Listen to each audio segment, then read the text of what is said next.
Hey guys, so we have slowly been reading through this series and we're a bit behind, I'm sorry. We are finally reviewing Morgan Rhodes' Crystal Storm. I had to go back and read a bunch of plot summaries. Yeah, I really did do I read the first 20 pages and I'm like, I do not remember who half these people are. I remember who Gaius is. Why is he still here? Magnus, Cleo, Jonas, and then I was like,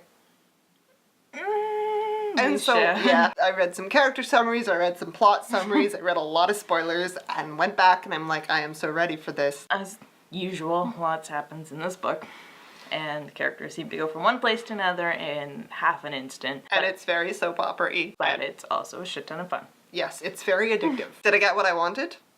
Kind of. So the book ends where the last one left off, obviously, and Gaius has been pushed off a fucking cliff. And you're just like, at the last book, you're like, yes, finally, just get rid of him. Do him.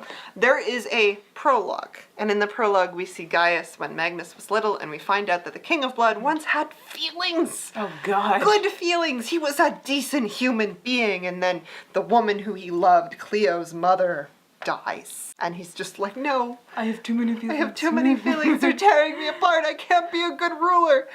And so Gaius' mother's just like, you know, you could drink this magical potion and it'll like purge all the weakness out of you. And he's just like, okay. Really, buddy? And you're just like, Gaius, honey, this doesn't look like a good idea. And she's just like, you have to be sure. And he's like, I can't live like this anymore. Like, you know, he's posturing all over the room. I feel like, you know, he's wearing something a little flowy and he's like this. And it's just so over the top. And he drinks this potion and she's like, it's gonna hurt. And then like it burns out all like goodness in him. And now all he wants is like power.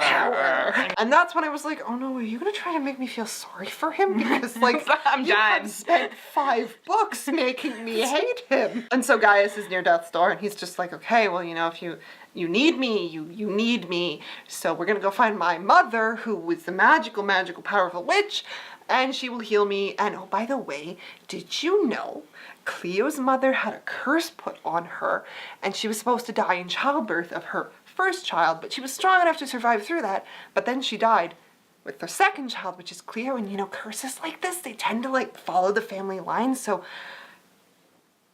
you know, maybe Cleo's gonna die bringing your spawn into life. And I'm just like, and Magnus is just like, oh my god. And I'm just like, I don't think that's how curses work. Oh yeah, it missed the first time, but it definitely got her this. No. And Magnus is just like, no, we must sleep in separate rooms and I mustn't touch her. And just like, and I'm just like, Magnus, honey, no, calm down. I'm really happy that he told Cleo. Yeah, I was waiting for him to like never say a word. Just to be like really distant and her being like, maybe he doesn't like me, but he's just like, so there's this curse and it's probably in your family and you're gonna die in childbirth, so we can't have that. So we're just gonna like, abstinence is the best policy here. But on the other hand, you're just like, honey, who is this information coming from? Yeah, and like, what does he want? Why are you letting him hang out with you? And Gaius, why are you hanging out with teenagers?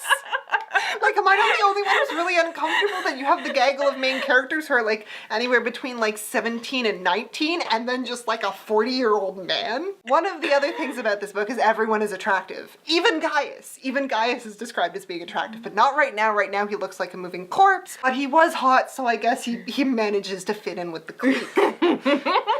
Understand, I love these books. They're just a little bit silly. And then, I mean, they do eventually find his mother, and the mother starts hanging out with the group, and you're like, she's even older, what are you guys doing? You meet the mother, and you just know, right from the start that she's like a bad guy.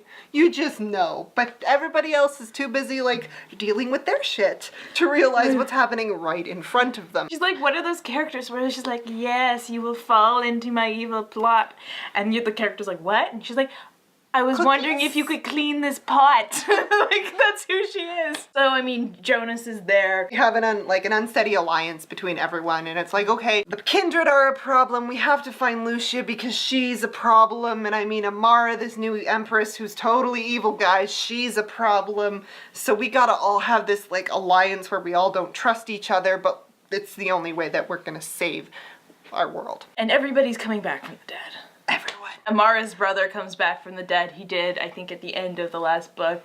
And everybody's like, oh my god, he's back from the dead. And then you're like, well, that was shocking. But then you're like, and then this guy's back from the dead, and then the mother's back from the dead. And look, Theon has a twin brother who's now here to get revenge. Like, this would be a great soap opera. I'm just saying, like, why is this not a TV show? You could be making so much money. Nobody's done, well, I don't know if nobody's done, but fantasy opera. Everyone has their Soap specific opera. needs. Everyone has their specific goals, and they're all trying to work in tandem and like sabotage each other. And then there's Amara. Her plot is interesting. She is the youngest child and the daughter of this emperor.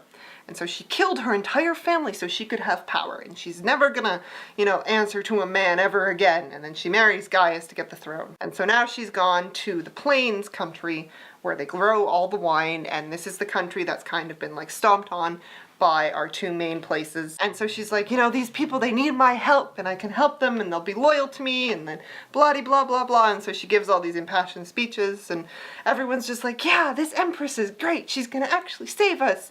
And all the main characters are like, no, she's evil. We must take her down. I can't get a read on her. Some of the things she says about the country, it's true. It's fucked.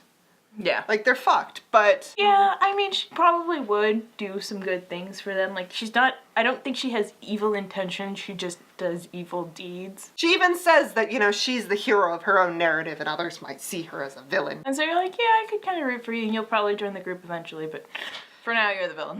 Yeah, because when the kindred show up... It goes down. Woo. And then Lucia is pregnant. And she goes up to City of the Watchers and she talks to one of the head watchers. And How she do we learns feel some about stuff. him? I don't know. Like, the problem with these books is they've been going on so long now that people are jumping sides that, like, you start over here and now you're over here, but now you're over here. It's like, which side are you on now? Choose the...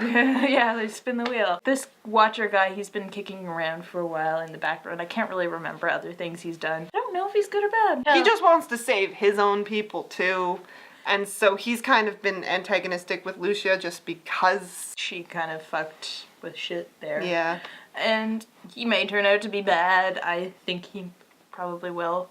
Just because they need somebody to fight. The big Lucia spoiler is that as she gets more pregnant, and she does like the soap opera pregnancy where she's just like, I'm pregnant. And then all of a sudden she wakes up and she is pregnant. She explains it away, but like she went into the Watcher's world and something happened. And that was literally the explanation, was something happened. But the thing is she is going to, our favorite plot in the whole wide world, birth the savior and die during childbirth. One of the Watchers who has been hanging out with Jonas has been guiding him towards his destiny, which is he is going to be the stepfather, the adopted father, to said chosen one. But Jonas is like, hey, Lucia, you should pick your own destiny. I'm not really feeling raising a kid, so maybe live. I've found out that I'm like a vessel for magic. Rip it out of me and, use it to heal yourself as you give birth to your son who ends up being a daughter. God, I hate that plot line. Me too. Me too. We discussed it thoroughly in our Becoming Darkness. This review where it's just like, oh God, teen fiction was the one genre where you're like, God, women aren't valued for their wombs and the saviors they can produce. You're taking away the agency from who was the character, and now she only exists to, like... birth the savior, Yeah. and then off she goes to die of plot disease. So she lives, so she's got agency back, I guess. Our plot boils over when we find out that the grandmother stole the kindred. She and the fire kindred are going to perform this ritual. They need a bunch of sacrifices, and they're going to release the kindred from their prisons, and they're going to go into the bodies of some of the people there. They perform the ritual, but our characters interrupt the ritual. So the fire kindred, I think, goes into Neil. The water kindred tries to go into Cleo, but because the ritual's interrupted, she gains the kindred's power, but doesn't lose her soul. She doesn't become a puppet. Just a vessel. Magnus isn't there, and everyone wonders, where's Magnus? Well, Magnus has been kidnapped by Felix, and he gets buried alive, which is horrifying. Yeah. I liked Magnus and Cleo's relationship more or less. It didn't get too dramatic. They have a couple of fights, and, she spends 5 minutes going, I'm never gonna love you, and...